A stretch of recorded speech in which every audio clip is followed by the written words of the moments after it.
Assalamualaikum warahmatullahi wabarakatuh. Selamat siang, salam sejahtera bagi kita semua. Om Swastiastu, Namo Buddhaya, salam kebajikan. Berjumpa lagi dengan Bapak di mata pelajaran sejarah peminatan. Kita akan melanjutkan tentang kerajaan Islam di Pulau Jawa. Oke. Ini ada beberapa kerajaan yang harus kita bahas. Yang pertama yaitu Kerajaan Demak. Yang pertama didirikan oleh Raden Patah di tahun 1500 hingga 1518 yang bergerak Sultan Alam Akbar Al-Fatah. Kekuasaannya meliputi Demak, Semarang, Tegal, Jepara dan sekitarnya dan cukup berpengaruh hingga ke Palembang, Jambi serta beberapa wilayah Kalimantan. Karena memiliki bandar-bandar penting seperti Jepara, Tuban, Sedayu, dan Gresik. Dalam artiannya, Kerajaan Demak ini menguasai separuh dari Pulau Jawa, dari Jawa Tengah hingga ke Jawa Timur.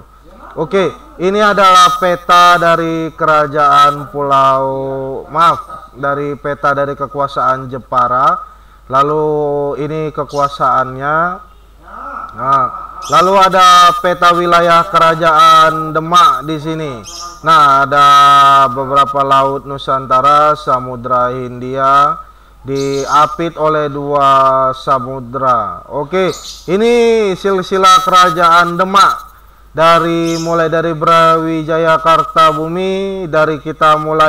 Terakhir kita membahas tentang Kerajaan Hindu di Majapahit.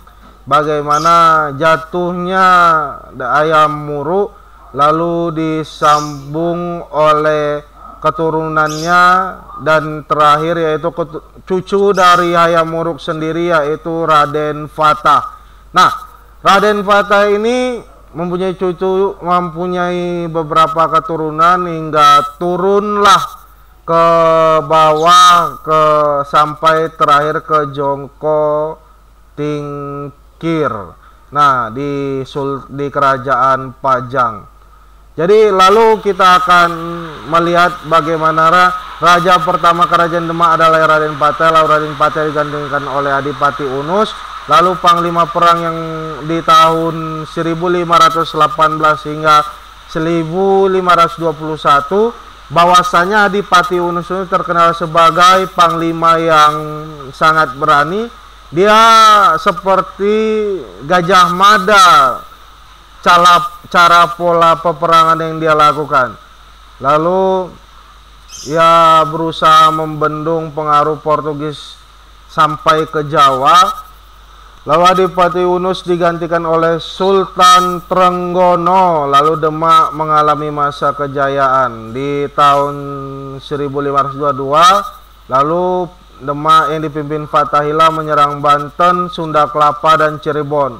Ini merupakan daerah Jakarta sekarangnya. Dulu itu daerah Banten, Sunda Kelapa, dan Cirebon, di mana Banten, Sunda Kelapa, dan Cirebon merupakan daerah kerajaan-kerajaan kecil atau kerajaan-kerajaan yang mau menuju kebesaran pada saat itu.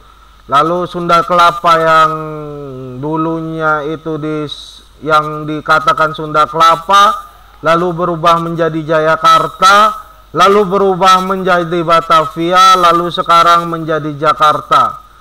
Nah, lalu di sini ada terjadinya perebutan kekuasaan antara Pangeran Sekar Sedelopen dan saudara Sultan Trenggono. Tetap bagaimana polanya tetap sama.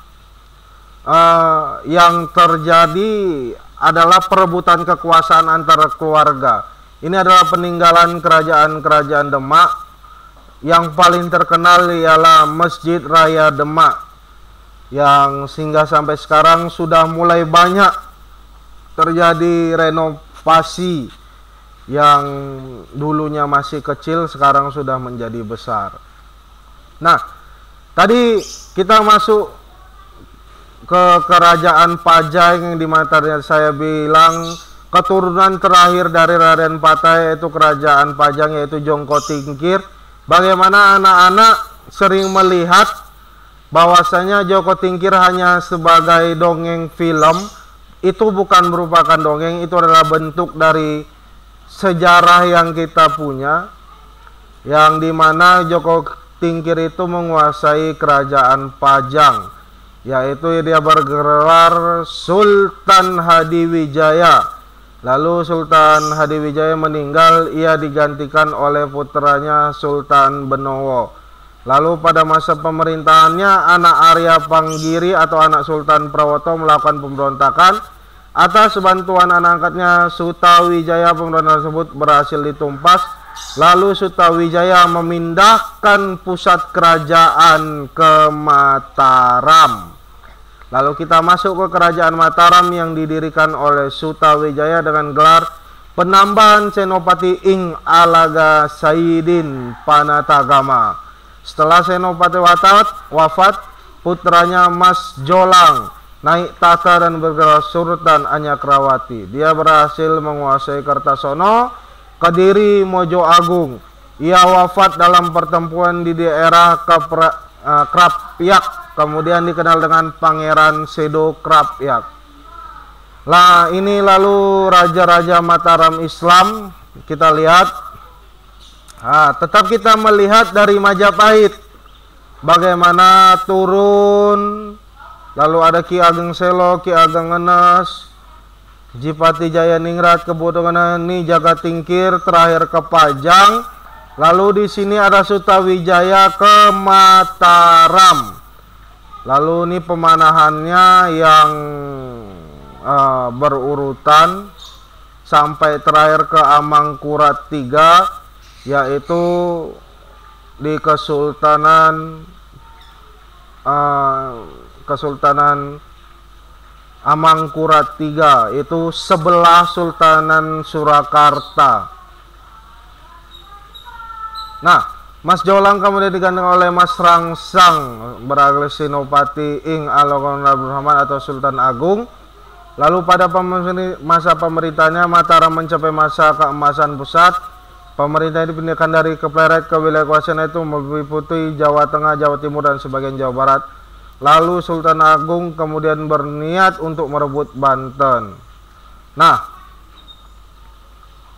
lalu di sini namun niatnya terlambat karena ada POC menguasai Sunda Kelapa, yang dimana pada saat itu Sunda Kelapa menjadi pelabuhan terbaik yang ada di Pulau Jawa, meliputi dari Jakarta, Jawa Barat, Jawa Tengah hingga Jawa Timur sampai perbatasan ke arah Bali, yaitu di daerah Banyuwangi. Lalu Sultan Agung dua kali berusaha menyerang POC di tahun 1628 dan 1629. Nah, ini ada raja-raja Mataram, yaitu Sultan Agung wafat di tahun 1645, lalu diganti oleh Amangkurat I, Amangkurat II, yaitu wilayah kerajaan Mataram makin menyempit karena diambil alih oleh Belanda. Nah, di sini ada beberapa perjanjian Giyanti yang terjadi tahun 1755, bagaimana Mataram terpecah menjadi dua, yaitu Ngayogyakarta dan Kesuhunan. Kesunanan, bukan Kesuhunan, tapi Kesunanan Surakarta yang berpusat di Surakarta. Dan Ngayogyakarta berpusat di Yogyakarta yang sekarang menjadi ikon pariwisata di Yogyakarta. Sedangkan di Kesunanan Surakarta tidak menjadi ikon tapi hanya menjadi tempat peninggalan sejarah. Lalu ada terjadinya perjanjian Salatiga ini tahun 1757. Mataram terpecah menjadi empat, yaitu Yogyakarta, Sultan Surakarta, Pakualaman, dan Mangkunegara, yang dimana Mangkunegara berada di daerah Surakarta atau Solo, sedangkan Pakualaman dan Yogyakarta berada di daerah istimewa Yogyakarta. Ini peta wilayah kerajaan Mataram. Lalu ini pemecahan wilayah kerajaan Mataram.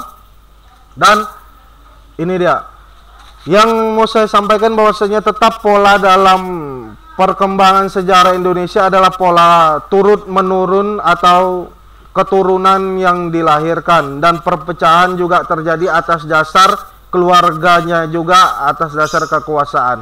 Jadi ingat, ketika kekuasaan sudah menguasai, jangan lupa kita tetap harus sadar diri.